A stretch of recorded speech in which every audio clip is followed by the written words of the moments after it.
नमस्कार, स्वागत है आपके अपने यूट्यूब चैनल राम स्टडी 24 पर।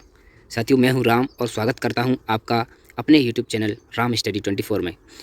साथियों, हम स्पेशल यूपी पुलिस भर्ती से संबंधित इस प्रैक्टिस सेट को चला रहे हैं, जो जीके जीएस का प्रैक्टिस सेट है और जो री एग्ज़ाम होने वाला है उत्तर प्रदेश का, उससे रिलेटेड ये प्रैक्टिस सेट है।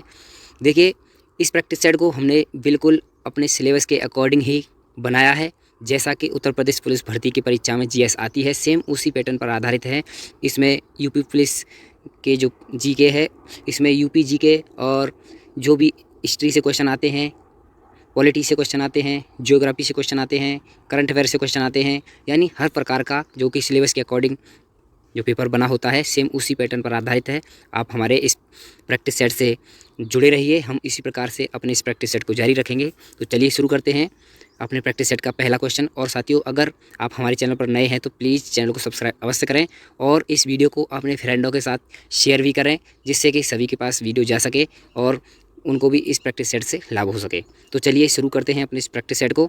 इसमें हमने 37 क्वेश्चन रखे हैं साथियों, 37 पूरे, जो कि यूपी पुलिस के जो परीक्षा में जीएस जीके के जो क्वेश्चन पूछे जाते हैं, 37 इतने क्वेश्चन हैं। तो चलिए शुरू करते हैं। देखिए, पहला क्वेश्चन क्या है हमारे इस प्रैक्टिस सेट का। पहला है, पृथ्वी के वायुमंडल में आर्गन का लगभग प्रतिशत योगदान कितना है। तो आर्गन जो होती है उसका प्रतिशत योगदान पूछा गया है, तो ये कितने प्रतिशत होती है।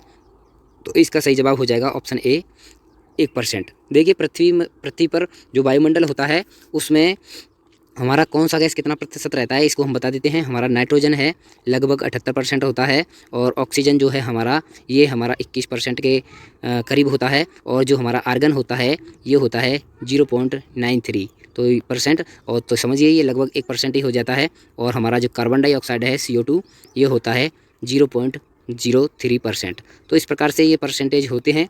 ठीक है, आप इस क्वेश्चन से अच्छी तरह समझ पाए होंगे। चलिए अगला क्वेश्चन को देखते हैं क्या है। अगला है, आगरा किस नदी के किनारे स्थित है। तो आगरा शहर के बारे में पूछा गया है। शहरों से जो नदी से संबंधित जो क्वेश्चन बनते हैं कि किस नदी के किनारे कौन सा शहर है, बहुत ही इंपॉर्टेंट बनते हैं। तो देखिए, ये हमारा आगरा किस नदी के किनारे है, ये है यमुना नदी के किनारे। तो देखिए, इसका सही जवाब बन जाएगा हमारा यमुना, ऑप्शन डी। ठीक है, तो यमुना इसका सही जवाब है। आइए अगला क्वेश्चन देखते हैं। उत्तर प्रदेश सरकार द्वारा भूमि सेना योजना कब शुरू की गई। तो उत्तर प्रदेश सरकार द्वारा एक योजना शुरू की गई जिसका नाम था भूमि सेना योजना। ये कब शुरू की गई, तो ये की गई थी 2013 में। उस समय के मुख्यमंत्री अखिलेश यादव जी ने इस योजना को शुरुआत किया था। जब इस योजना से होता क्या है कि जब बंजर भूमि है उसको उपजाऊ बनाने के लिए इस योजना को शुरू किया था। आइए अगले क्वेश्चन पर चलते हैं। ध्रुपद गायकों को प्रशिक्षण देने के लिए एक संस्थान है, इसे मध्य प्रदेश सरकार द्वारा कब स्थापित किया गया। यानी ये ध्रुपद गायकों के लिए प्रशिक्षण देने की एक संस्थान है। इस संस्थान को कब स्थापित किया गया, ये पूछा जा रहा है। तो देखिए, ये स्थापित किया था 1981 ईस्वी में मध्य प्रदेश सरकार द्वारा। ठीक है, आसपास के राज्यों की जो सरकार हैं उनसे संबंधित भी क्वेश्चन पूछे जाते हैं उत्तर प्रदेश पुलिस भर्ती में। आइए अगले क्वेश्चन को देखते हैं। अगला क्वेश्चन है, निम्न में से कौन सी गैस अम्लीय वर्षा के लिए मुख्यतः उत्तरदायी है। तो अम्लीय वर्षा के लिए कौन सी ऐसी गैस है जो उत्तरदायी है। तो इसका सही जवाब है ऑप्शन डी, सल्फर डाइऑक्साइड और नाइट्रस ऑक्साइड। ये हमारे अम्लीय वर्षा से संबंधित ये गैस हैं। ठीक है, अभी आपने देखा था दुबई में काफ़ी भयंकर बारिश हुई थी, वो कृत्रिम वर्षा कराई गई थी। तो इनको जो वर्षा कृत्रिम होती है वो सल्फर डाइऑक्साइड और नाइट्रस ऑक्साइड के द्वारा ही कराई जाती है। आइए अगले क्वेश्चन की ओर चलते हैं। किस देश को 1000 झीलों की भूमि के रूप में जाना जाता है। तो कौन सा देश है जिसको 1000 झीलों की भूमि के रूप में जाना जाता है। तो वो है फिनलैंड। फिनलैंड को हम 1000 झीलों की भूमि के नाम से जानते हैं। इस प्रकार के क्वेश्चन उत्तर प्रदेश पुलिस भर्ती में अक्सर बनते हैं। आइए संविधान से क्वेश्चन देख लेते हैं क्या है। तो यह है, निम्नलिखित में कौन क्रमशः प्रारूप समिति के अध्यक्ष और संविधान सभा के अध्यक्ष थे। तो बताइए, वो प्रारूप समिति के अध्यक्ष थे और वे और कौन थे जो संविधान सभा के अध्यक्ष भी थे। तो इसमें दो आपसे पूछे गए हैं। तो पहले प्रारूप समिति के अध्यक्ष आपको सभी को पता होगा, BR अम्बेडकर, और संविधान सभा के अध्यक्ष थे हमारे डॉक्टर राजेंद्र प्रसाद। तो इसका सही जवाब ऑप्शन सी हो जाएगा, BR अम्बेडकर और डॉक्टर राजेंद्र प्रसाद। आइए अगले क्वेश्चन की ओर चलते हैं। अगला क्वेश्चन है, उत्तर प्रदेश के साथ साथ भारत की पहली महिला मुख्यमंत्री कौन थी। तो ये बताइए, जो उत्तर प्रदेश की भी पहली महिला मुख्यमंत्री और पूरे भारत की पहली मुख्यमंत्री, तो ये कौन थी। तो ये थे हमारे सुचेता कृपलानी। ठीक है, सुचेता कृपलानी इसका सही जवाब हो जाएगा। तो चलिए बढ़ते हैं अगले क्वेश्चन की ओर। अगला क्वेश्चन हमारा क्वेश्चन नंबर 9, किस संस्थान ने इंडिया इनोवेशन इंडेक्स का द्वितीय संस्करण जारी किया है। तो इंडिया इनोवेशन इंडेक्स का द्वितीय संस्करण जारी किया है, उस संस्थान का आपसे नाम पूछा गया है, तो इसका सही जवाब हो जाएगा नीति आयोग। तो नीति आयोग ने इंडिया इंडेक्स इनोवेशन का द्वितीय संस्करण जारी किया है। ठीक है, नीति आयोग, ये नीति आयोग हमारे योजना आयोग के स्थान पर आया था 2015 में। आप सभी को इतना पता होना चाहिए। इसके अध्यक्ष हैं हमारे जो प्रधानमंत्री जो होते हैं करंट के, वही होते हैं। तो नरेंद्र मोदी इसके अध्यक्ष हैं और इसके उपाध्यक्ष हैं सुमन के बेरी। इसको आपको ध्यान रखना है। आइए अगले क्वेश्चन की ओर चलते हैं। उत्तर प्रदेश के उद्घाटन कछुआ संरक्षण रिजर्व की मेजबानी कौन सा जिला करेगा? तो ये उत्तर प्रदेश से संबंधित जो जीके उत्तर प्रदेश की होती है उससे संबंधित क्वेश्चन है। तो देखिए इसका सही जवाब क्या हो जाएगा? गोंडा। गोंडा क्या है? कछुआ संरक्षण रिजर्व की मेजबानी करेगा इस बार। आइए क्वेश्चन अगला देखते हैं। क्वेश्चन 11 है, निम्नलिखित में से कौन सी थर्मल पावर परियोजना उत्तर प्रदेश में गौतम बुद्ध नगर जिले में स्थित है? तो गौतम बुद्ध नगर के कौन से जिले में है जो थर्मल पावर परियोजना है? तो देखिए इसका सही जवाब हो जाएगा हमारा दादरी थर्मल पावर स्टेशन। ये है हमारा गौतम बुद्ध जिले में स्थित। ठीक है, आइए अगला क्वेश्चन देख लेते हैं क्या है। निम्नलिखित में से कौन सी पुस्तक भारतीय राजनीतिज्ञ लाल कृष्ण आडवाणी की आत्मकथा है? तो लाल कृष्ण आडवाणी जी की आत्मकथा के बारे में पूछा जा रहा है, तो इसका सही जवाब हो जाएगा माई कंट्री माई लाइफ। तो पुस्तकों से संबंधित बहुत ही अच्छे अच्छे क्वेश्चन बनते हैं। आप सभी को जितने भी राजनेता हैं और प्लेयर्स हैं और अभिनेता हैं, इस प्रकार के जो भी हमारे होते हैं उनकी पुस्तकों को आपको याद करना है। बहुत ही ज़रूरी पुस्तकें हैं जो परीक्षा में बार बार पूछी जाती हैं। आइए अगला क्वेश्चन देख लेते हैं। ये हमारा फिजिक्स से है। एम्पियर में प्रत्यक्ष या प्रत्यावर्ती विद्युत धारा को मापने के लिए उपयोग किए जाने वाले उपकरण को क्या कहते हैं? तो हमारा जो प्रत्यावर्ती विद्युत धारा को जो मापने वाला जो उपकरण है उसको पूछा है, वो क्या होता है? तो उसका देखिए उसको हम कहते हैं एमीटर। तो ये एमीटर होता है जो हम प्रत्यावर्ती विद्युत धारा को मापते हैं। आइए अगला क्वेश्चन देख लेते हैं। हमारा ये भी हमारा संविधान, ये हमारा देखिए इतिहास से है, जो हमारा आधुनिक इतिहास है उससे है। अखिल भारतीय कांग्रेस ने भारत के लिए पूर्ण स्वराज या फिर पूर्ण स्वतंत्रता की मांग को कब औपचारिक रूप दिया था? तो ये पूछा गया है पूर्ण स्वराज की मांग कब की गई थी? तो इसका सही जवाब है हमारा ऑप्शन बी, 1929 में जो लाहौर अधिवेशन हुआ था उस समय हमने पूर्ण स्वराज की मांग की थी। ठीक है, तो आइए अगले क्वेश्चन की ओर चलते हैं। अगला क्वेश्चन है हमारा, बैंकिंग शब्दावली में एनपीए का पूर्ण रूप क्या है? तो एनपीए का पूर्ण रूप पूछा गया है, तो इसका पूर्ण रूप होता है नॉन परफॉर्मिंग एसेट। तो नॉन परफॉर्मिंग एसेट होता है, यानी हिंदी अर्थ होगा इसका गैर निष्पादित परिसंपत्तियाँ। तो ये हमारा एनपीए का पूर्ण रूप होगा।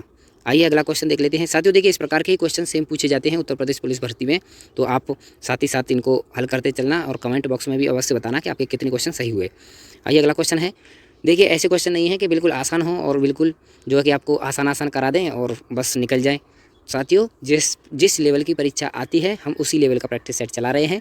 आपको सभी क्वेश्चन है उनको अटेम्प्ट करके पता चल जाएगा कि किस प्रकार के क्वेश्चन है। इसमें सभी जो है पैटर्न आपको फॉलो करना है, तो इस प्रकार के क्वेश्चन बन रहे हैं। देखिए 16वां क्वेश्चन है, निम्नलिखित में से किस क्षेत्रों का इसको द्वारा पढ़ देते हैं। निम्नलिखित में से किन क्षेत्रों का ISFR 2021 में पहली बार वन आच्छादन के लिए मूल्यांकन किया गया? तो वो कौन से क्षेत्र थे जिनका पूछा गया है कि ISER 2021 में पहली बार वन आच्छादित किए गए थे? तो देखिए ये जो सभी हैं ये मूल्यांकित किए गए थे। इनका नाम है टाइगर रिजर्व, बाघ गलियारा और गिर वन। इनको 2021 में ISFR के लिए वन आच्छादित जो होता है इसके लिए मूल्यांकित किया गया था। आइए अगला क्वेश्चन देख लेते हैं। हिस्ट्री से हमारा, दिल्ली के निम्नलिखित में से किस सुल्तान ने मंगोल के आक्रमण पर विजय और सुरक्षा के लिए एक मजबूत और विशाल स्थायी सेना स्थापित की थी? तो ये देखिए इसका जवाब हो जाएगा अलाउद्दीन खिलजी। देखिए अगर आप इसको समझिए, अगर मंगोल पर आक्रमण होते हैं ना, अगर मंगोल से अगर आक्रमण आ जाए तो उसका सही जवाब अलाउद्दीन खिलजी लगाना है, क्योंकि मंगोल के जो आक्रमणकारी थे उनके आक्रमण को रोकने के लिए अलाउद्दीन खिलजी ने ही ये अपना कार्य यानी अपनी सेना भेजी थी उनसे लड़ने के लिए, और उनको खदेड़ भी दिया था भारत से बाहर। तो अलाउद्दीन एक शक्तिशाली शासक थे। आइए अगले क्वेश्चन की ओर चलते हैं। अगला क्वेश्चन है, किस भौतिक राशि को पिंड के संवेग और वेग के अनुपात से दर्शाया जाता है? तो देखिए वो कौन सी राशि है जिसको पिंड के संवेग और वेग के अनुपात से जाना जाता है? तो वो होता है हमारा द्रव्यमान। ठीक है, द्रव्यमान इसका सही जवाब हो जाएगा। आइए अगले क्वेश्चन की ओर चलते हैं। अगला क्वेश्चन है युद्ध से संबंधित। अहोम राज्य के कमांडर लाचित बोरफुकन ने सरायघाट का युद्ध लड़ा था। तो ये सरायघाट का युद्ध लड़ा था, ये कब लड़ा था ये पूछा गया है, तो इसका सही जवाब हो जाएगा हमारा ऑप्शन ए, 1671 ईस्वी में सरायघाट का युद्ध लड़ा था।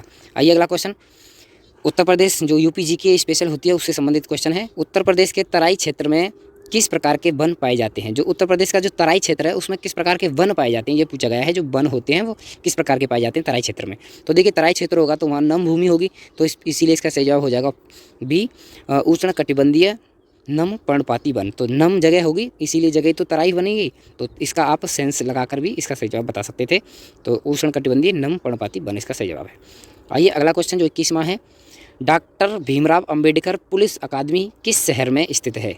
देखिए यूपी स्पेशल से ये भी क्वेश्चन है, तो बहुत ही ज़्यादा क्वेश्चन पूछा जाता है। आपको बताना है डॉक्टर भीमराव अंबेडकर पुलिस अकादमी कहाँ है, तो ये है मुरादाबाद में। ठीक है, तो इसका सही जवाब हो जाएगा मुरादाबाद। तो मुरादाबाद में है हमारी डॉक्टर भीमराव अंबेडकर पुलिस अकादमी। आइए अगले क्वेश्चन की ओर। अगला क्वेश्चन है, निम्नलिखित में से कौन हिंद महासागर का विस्तार है। तो कौन जो हिंद महासागर का विस्तार है, यानी जो हिंद महासागर का हिस्सा है वह पूछा गया है। जो हमारा आपने भारत देखा है ना नक्शे पर, जैसे हम यहाँ पर भारत बना दें लगभग भारत जैसा ही, तो देखिए इस प्रकार का भारत है। तो ये जो पूरा एरिया है हिंद महासागर का है। तो हिंद महासागर में देखिए इधर अरब सागर होता है, इधर बंगाली खाड़ी, तो ये भी हिंद महासागर में ही आता है। तो ये अरब सागर इसका सही जवाब हो जाएगा। ठीक है, हिंद महासागर का विस्तार है अरब सागर। आइए अगला क्वेश्चन देख लेते हैं। अगला क्वेश्चन है, वर्षा और कोहरे जैसी घटना वायुमंडल की किस परत के अंदर होती हैं। तो जैसे धूल है, आंधी है, वर्षा है, मौसम की जितनी भी घटनाएं हैं ये सब कहाँ होती हैं, ये सब हमारी क्षोभमंडल में होती हैं। ठीक है, जैसे पृथ्वी से 18 किलोमीटर तक ऊपर ये फैला होता है हमारा क्षोभमंडल। ठीक है, हमने अपने उत्तर प्रदेश संबंध जो पुलिस भर्ती है उससे संबंधित जीके जीएस के प्रैक्टिस सेट और भी करा रखे हैं अपने इस चैनल पर। आप हमारी उस प्लेलिस्ट में जाकर देख सकते हैं। वो देखिए उत्तर प्रदेश पुलिस भर्ती से संबंधित नहीं थे, लेकिन वे सभी परीक्षाओं से संबंधित थे जिनमें जीके पूछी जाती है। ठीक है, तो आप उनको भी जाकर देख सकते हैं। वो भी प्रैक्टिस सेट हमारे बिल्कुल परीक्षा ओरिएंटेड हैं, जिसमें आपकी जीके मजबूत होगी। आइए अगले क्वेश्चन की ओर चलते हैं। अगला क्वेश्चन है हमारा क्वेश्चन नंबर 14 है, सर्वोच्चतम न्यायालय के न्यायाधीश के रूप में। देखिए इस क्वेश्चन को अच्छी तरह पढ़ना। सर्वोच्च न्यायालय के न्यायाधीश के रूप में नियुक्ति के लिए पात्रता के संबंध में निम्नलिखित में से कौन सा सही नहीं है। इस नहीं को ध्यान से देखना। तो ऐसा कौन सा नहीं है जो सर्वोच्च न्यायालय के न्यायाधीश के रूप में जो नियुक्ति मिलती है जो न्यायाधीश को, तो उसकी पात्रता के लिए कौन सही नहीं है। तो देखिए ऑप्शन ए है 55 वर्ष की आयु प्राप्त करनी चाहिए। क्या उसको 55 वर्ष की आयु प्राप्त करनी चाहिए। तो देखिए यही हमारा इसमें सही नहीं है, बाकी सभी सही हो जाएंगे। तो हमारा इसका सही जवाब बस यही हो जाएगा। अच्छा, 55 वर्ष की आयु प्राप्त करनी चाहिए ये तो हो गया गलत। तो इसका फिर सही जवाब क्या होगा, कितना होना चाहिए। तो 65 वर्ष की आयु उसको प्राप्त करनी चाहिए जब वो हमारा सर्वोच्च न्यायालय के न्यायाधीश के रूप में नियुक्ति लेगा। और देखिए ऑप्शन है हमारे कम से कम 5 वर्ष के लिए किसी उच्चतम न्यायालय का न्यायाधीश होना चाहिए, एकदम से सही है। तीसरा है किसी उच्चतम न्यायालय में कम से कम 10 वर्ष तक वकील रहा हो, ये भी सही है। और प्रतिष्ठा न्यायवादित होना चाहिए, तो ये तो बिल्कुल ही होना चाहिए, तभी तो बनेगा न्यायाधीश। तो चलिए अगले क्वेश्चन की ओर चलते हैं, आप समझ पाए होंगे। तो देखिए अगला क्वेश्चन है क्वेश्चन नंबर 25, मार्च 2000, जी हमारा करंट अफेयर है। मार्च 2024 में किस संगठन ने विकसित भारत 2047 के लिए निगमित प्रशासन पर वेबिनार की मेज़बानी की है। तो बताइए किसने वेबिनार की मेज़बानी की है। तो ये है ऑप्शन सी इंडियन इंस्टीट्यूट, हमारा ये है India institute of corporate affairs. ये है हमारा जो विकसित भारत के लिए 2047 के लिए निगमित प्रशासन पर वेबिनार की मेज़बानी की है। आइए अगला क्वेश्चन देख लेते हैं। अगला क्वेश्चन है, निम्नलिखित में से किस सामाजिक धार्मिक सुधार की स्थापना राजा राममोहन राय ने की थी। तो राजा राममोहन राय के द्वारा जो स्थापित की गई थी धार्मिक समुदाय उसके बारे में पूछा गया है। तो ये की गई थी ब्रह्म समाज की स्थापना राजा राममोहन द्वारा की गई थी। आर्य समाज की हाँ दयानंद सरस्वती ने की थी, और प्रार्थना समाज की आत्माराम पांडुरंगा ने की थी। तो ठीक है, इसका सही जवाब क्या हो जाएगा, ब्रह्म समाज। आइए अगला क्वेश्चन है, कौन सी राज्य सरकार प्राकृतिक खेती पहल के लिए द आर्ट ऑफ लिविंग के साथ साझेदारी में शामिल है। तो कौन सी ऐसी सरकार है जो प्राकृतिक खेती की पहल के लिए द आर्ट ऑफ लिविंग के साथ साझेदारी में शामिल है। तो ये है हमारी महाराष्ट्र की सरकार। ठीक है, ये प्राकृतिक खेती के लिए ये शामिल है। आइए अगले क्वेश्चन की ओर चलते हैं। अगला क्वेश्चन है, आत्मनिर्भरता के उद्देश्य को पहली बार किस पंचवर्षीय योजना में शामिल किया गया था। तो आत्मनिर्भरता के उद्देश्य के बारे में पूछा जा रहा है। तो इसका सही जवाब हो जाएगा तृतीय पंचवर्षीय योजना। तो ये पहली बार तृतीय पंचवर्षीय योजना में, ठीक है, ये शामिल की गई थी आत्मनिर्भरता। ठीक है, आइए अगला क्वेश्चन देख लेते हैं। देखिए आपको पंचवर्षीय योजना से संबंधित आपको बता दें कि हमारी जो पहली पंचवर्षीय योजना थी इसका कार्यकाल था 1951 से 1956, और द्वितीय का था 1956 से 1961, और तीसरी का था हमारा 1961 से 1966। पर 1966 से 1969 तक ये हमारा योजना इसमें बंद कर दी गई 3 साल के लिए। ठीक है, तो अभी हमने आपको 3 बताए हैं, अगले प्रैक्टिस सेट में हम आपको आगे बताएंगे। चलिए देखिए ये क्वेश्चन है, उस्ताद हंसू खान संगीत के निम्नलिखित में से किस घराने के संस्थापकों में से एक हैं। तो ये पूछा गया है कि जो उस्ताद हंसू खान है ये किस घराने से संबंधित हैं, यानी उस घराने के संस्थापक ही हैं। तो इसका सही जवाब है ग्वालियर। तो ग्वालियर घराने के ये संस्थापक हैं, ग्वालियर घराने के। ठीक है, आइए अगला क्वेश्चन है। देखिए बिल्कुल उत्तर प्रदेश पुलिस भर्ती से संबंधित पेपर क्वेश्चन ही आपको मिलेंगे, सेम इसी लेवल के पूछे जाते हैं। आपने अगर परीक्षा दी है, पिछली जो कैंसिल हुई थी परीक्षा, तो आपको पता होगा कि किस प्रकार के क्वेश्चन बने थे। आइए 30 क्वेश्चन है तीसरा, वो 30वें नंबर का। ऑनलाइन मीडिया के उपभोक्ता किससे प्रभावित होते हैं। तो जो ऑनलाइन मीडिया के जो उपभोक्ता हैं किससे प्रभावित होते हैं, तो ये विखंडन से प्रभावित होते हैं। अगर आपने सोशल मीडिया चैप्टर पढ़ा है तो इसमें आपको इसकी जानकारी अच्छे मिल जाएगी। अगला क्वेश्चन है, ये देखिए रिपीटेड क्वेश्चन है। अगला क्वेश्चन देख लेते हैं यहाँ पर। पीर पंजाल श्रेणी के माध्यम से सबसे लंबी रेलवे परिवहन सुरंग के निर्माण के लिए कौन सा संगठन जिम्मेदार है। तो कौन सा ऐसा संगठन है जो जिम्मेदार है। तो देखिए इसका सही जवाब RLDA ये है हमारी पीर पंजाल श्रेणी के माध्यम से सबसे लंबी परिवहन सुरंग के लिए निर्माण में संगठन के जिम्मेदार हैं। आइए अगला क्वेश्चन है, क्वेश्चन नंबर 33 है हमारा भारतीय संविधान से। भारतीय संविधान का कौन सा अनुच्छेद धर्म के मामलों में अपने स्वयं के मामलों का प्रतिबंधन करने की स्वतंत्रता प्रदान करता है। तो जो धर्म के मामले में स्वतंत्रता प्रदान करता है जो अपने मामले में, वो कौन सा है। तो ये है हमारा अनुच्छेद कौन सा 26। तो अनुच्छेद 26 है हमारा स्वतंत्रता, जो धर्म की स्वतंत्रता है उससे संबंधित। अनुच्छेद 21 में प्राण एवं दैहिक स्वतंत्रता के बारे में बताया है। और हमारा 37 में राज्य के नीति निर्देश तत्वों के जो निदेशक के जो जानकारी है उसके बारे में बताया है। ठीक है, चलिए अगले क्वेश्चन की ओर चलते हैं। अगला क्वेश्चन है, भड़ला सौर ऊर्जा पार्क भारत के किस राज्य में स्थापित है। देखिए किस प्रकार से क्वेश्चन पूछा गया है, भड़ला सौर ऊर्जा पार्क। तो भड़ला सौर ऊर्जा पार्क किस राज्य में, भारत के किस राज्य में स्थित है, बताइए, आप बता सकते हैं। तो देखिए ये है हमारा राजस्थान। इतने डिफ़िकल्ट भी क्वेश्चन बनते हैं जो कभी कभी ना कर सकें बच्चे, क्योंकि उसमें 37 क्वेश्चनों में से लगभग 25 क्वेश्चन हमारे ऐसे होते हैं ईजी जिनको सभी कर सकें, और हमारे जो है कि 7 क्वेश्चन ऐसे होते हैं जो मीडियम हैं। ठीक है, उनको हम कर भी सकते हैं, नहीं भी कर सकते। और 5 क्वेश्चन इतने टफ बनते हैं जो कि आपने कभी भी नहीं पढ़े होंगे। अगर आपने उन 5 क्वेश्चनों को टिक करने की कोशिश की ना, तो ये मान लेना 100% गलती होगी उनमें, क्योंकि वो हमने पढ़े नहीं होते। उनमें ज़्यादातर बच्चे तुक्का लगाते हैं, तो तुक्का नहीं लगाना है। जो भी हम पर नहीं आ रहा है तो उसको तुक्का मत लगाना कभी भी, जिससे देखना आपका स्कोर इंक्रीज ही होगा, डिक्रीज नहीं होगा। क्योंकि जो नेगेटिव मार्किंग है वो हमारे स्कोर को घटाती है। तो कभी भी हमको तुक्का नहीं लगाना चाहिए, जो नहीं आ रहा है उस पर कभी भी तुक्का नहीं लगाना चाहिए। ठीक है, आइए अगला क्वेश्चन, निम्नलिखित में से कौन सा बैंक का अभिकरण कार्य नहीं है। तो बैंक का कौन सा जो है जो अभिकरण कार्य नहीं है। तो देखिए हम बता देते हैं एटीएम सुविधाएं। ये एटीएम सुविधा बैंक के अभिकरण कार्य नहीं है।